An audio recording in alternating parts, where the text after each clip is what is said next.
புதிய ஆடை அணியும் போது ஓதும் துஆ. புதிய ஆடை அணியும் போது என்ன துவா ஓதணும் தெரியும்ல? தெரியும் அம்மா. அந்த துவாவை இப்போ ஓதிக்கோ. அம்மா உனக்கு புது ட்ரெஸ் போட்டு விடுறேன். சரிங்க அம்மா. சரி கண்ணா, இந்த புது சட்டைய போடலாம். اللهم لك الحمد كما كسوتنيه أسألك من خيره وخير ما صنع له وأعوذ من شره وشر ما صنع له. அம்மா, அதன் பொருள் என்ன? இது நன்றியை கற்றுத்தரும் அழகான துவா.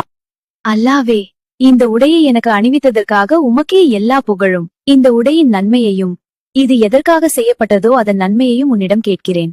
இதன் தீமையிலிருந்தும் இது எதற்காக செய்யப்பட்டதோ அதன் தீமையிலிருந்தும் உன்னிடம் பாதுகாப்பு கேட்கிறேன். நாயகம் ஸல்லல்லாஹு அலைஹி வஸல்லம் அவர்கள் நவின்றதாக உமர் ரலியல்லாஹு அன்ஹு அவர்கள் அறிவிக்கிறார்கள். புதிய உடை அணியும் போது இந்த துவாவை ஓதி உடையை அணிந்த பிறகு பழைய உடையை எவர் தர்மம் செய்வாரோ அவருக்கு அல்லாஹ் இந்த உலகிலும் மறுமையிலும் அல்லாஹ்வுடைய உதவி கிடைக்கும். மேலும் முசீபத்துகளை விட்டு பாதுகாக்கப்படுவதுடன் பாவங்களை விட்டும் மன்னிக்கப்படுவார். இன்னொரு முக்கியமான விஷயம், எப்போ உடைய கழத்தினாலும் பிஸ்மில்லான்னு கூற வேண்டும். அப்படி யார் கூறுவார்களோ அவருடைய வெட்கஸ்தலத்தை ஷைத்தானால்